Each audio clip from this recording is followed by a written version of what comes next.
Hey guys, this is Shannon with Nearly Organic Noshing, and today I am working on green beans. I was gifted an entire case of green beans, and I have just not had the chance to take the time to really process them the way they should be. And they were a little bit older when I got them, so they were starting to get some brown spots on them, and now they really have brown spots. I split the case up with some friends and family, and I have about a half a case here.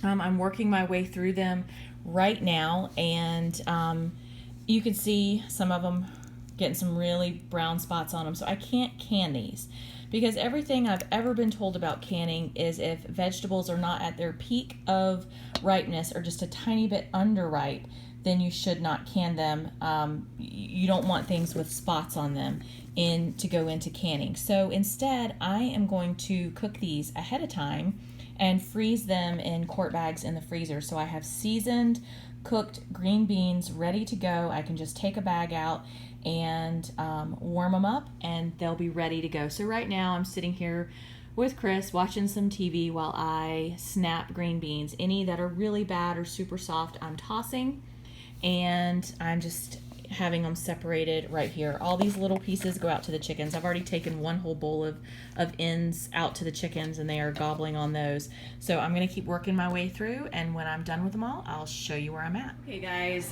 it took me a little over 2 hours to do this. Now I did stop, go switch loads of laundry and stuff, and if these were really fresh green beans, then it would not have taken me near as much time because I had to kind of pick through and take out ones that were really bad. So now I have my big bowl, and I don't know if you can tell how big this bowl is. I'll back up. You can see my stove and how big the bowl is. Now I gave away 9-gallon bags of these. So I think this is more like a third maybe of the green beans that were in that box. Sorry, you can hear my microwave. What I have going in there is bacon grease. Now I do not cook with bacon grease all the time, but I do save my bacon grease. I save it in mason jars. And what I have here is some bacon grease. Now I'm gonna strain this because this is some that had some little bits and pieces, not pure white like this. But I'm gonna strain it to put it on the green beans. You don't have to do that, but I am just warming this up to liquefy it because I am gonna season these up with bacon grease to give them some great flavor. To that, let's see what else I have in here. I'm gonna do garlic and onion, of course, those are just staples. Salt, and I'll do pepper. I think I'm gonna keep it pretty simple. I have some caramelized onions already frozen in the freezer, and I think I'm gonna get those and add those in here. That would be really good, because normally I would chop up and saute fresh onions, but honestly, I just don't feel like it. I'm tired and I just wanna get this done, and I still have a ton more things to do today, and it's already after 5. So let me grab those caramelized onions and defrost those and finish defrosting or warming up the bacon grease. Oh, and if you're curious, this is how much waste we had. We had 2 bowls. The other bowl was not quite this big of ends and pieces. I've already fed 1 bowl of these to the chickens, and then this bowl will go out to them tomorrow.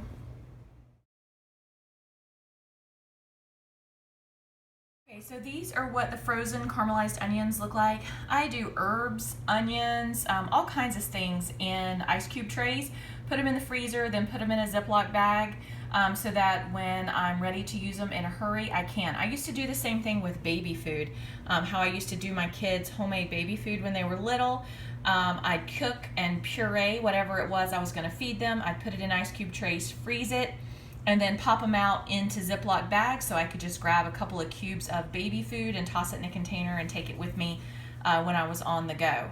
So I'm gonna go ahead and get these defrosted and ready to add everything in. Guys, the house already smells amazing. Between warming up bacon grease and warming up caramelized onions, oh my goodness. So the first thing I'm gonna do is pour my bacon grease over this, and I'm gonna go ahead and strain it as I pour it. Okay, so this isn't gonna get everything, but it will get most of the big stuff.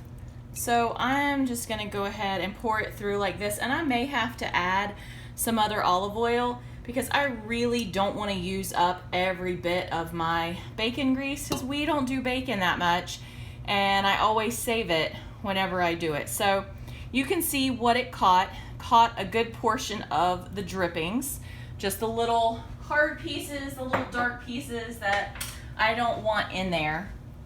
So I think I'm gonna add some olive oil to this because we don't want these dry. And a lot of this is gonna drip off in the cooking because we're gonna bake these in the oven.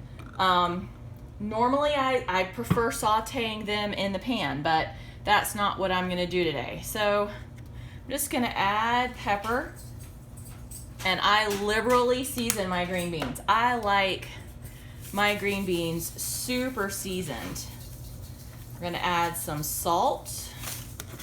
And yes, I do not measure anything. Onion powder.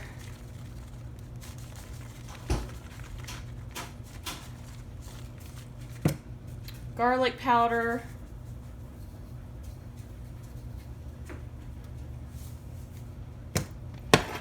And then all these great caramelized onions.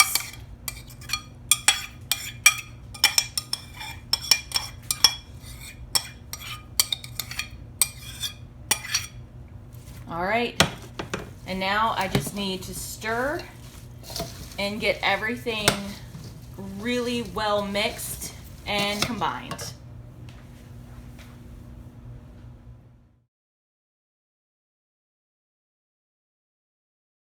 Okay guys, I have my oven preheating to 350 and I have all of this stuff mixed really well.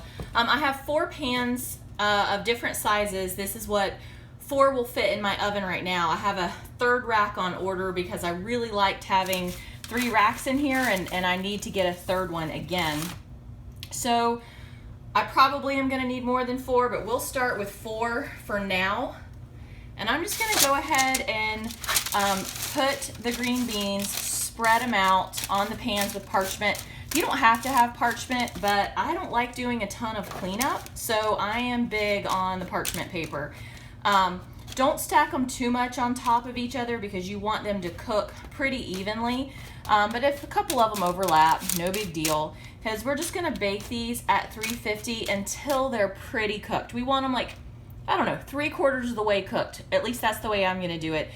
You could cook them all the way, but I know that in the rewarming process, they're gonna get cooked more. So I'm not worried about cooking them all the way. And that's just me. So as I fill them in, yep, my oven is not all the way heated yet, but that's okay. As I fill the pans, I'm just gonna pop them into the oven, and they'll probably cook for about, I don't know, 25 to 30 minutes at 350. I'm just gonna keep an eye on them until they're tender, till they're not have a crunch to them anymore. And about halfway through, I'll give them just a little bit of a stir. I'm probably gonna have to get my toaster oven going also to get all of these done if I wanna get them done at one time so I don't have to wait. So I'll show you what I end up with when I get them all on trays. Okay guys, this is where we are at. If you look in here, I have 4 pans cooking in here. I have 3 pans, 2 pretty small, 1 larger that still have to go in. I don't have room, and I'll show you the toaster. So I have my little convection toaster oven. I have 2 more pans cooking in there. Now, this is the box that they came in. You could have not smushed another green bean in that box. It was so full. So the fact that I gave away 9 bags and I still had so many left, it was a lot of green beans. So it's probably gonna take a little over an hour for me to rotate all of these and get them all cooked, and I'll come back when they're all done. And remember, about halfway through, go through, stir the pans, just kind of move them around a little, flip them over if you want even browning. Normally when I cook my green beans, I would add little pieces of bacon or bacon bits. Sorry, my kitchen is a disaster right now.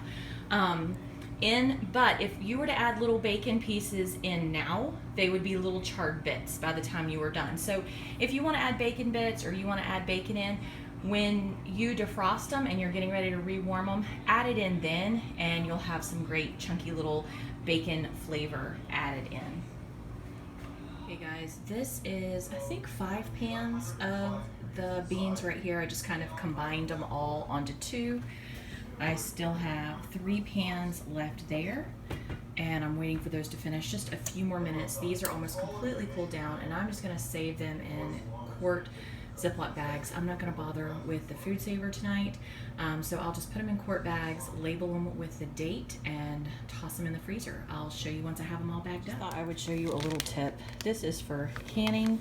I know they have those little holders that hold your bag open and do that. I don't have one of those. I really need to get one, but if you don't want to get grease on your part that seals right here, or you don't want to get it all over your outside of your bag, just use one of your canning funnels and shovel it in there through that, and it goes far enough down past the little sealing portion, and you won't have grease everywhere, and makes it nice and simple. All right guys, all of those green beans ended up cooking down into 6 quart bags. So these guys are ready to go. You can just warm them up, serve them with dinner. Chris and I actually had some of them tonight with dinner along with some smoked ribs. Very, very good. He really liked them. So a couple of these will go to the kids, and then the rest will go in our freezer. So not too bad. I hope you guys enjoyed the video. If you don't have time, or you don't have the ability, or the produce isn't perfect for canning, freeze it. That's what I do. And I like things already cooked. If I can have it already cooked and ready to go, like freezer meals, it just makes my life so much easier. I will link a couple of my freezer meals up in the corner, and anything else I can think of that goes along with this that you might enjoy. All right guys, have a great night and enjoy.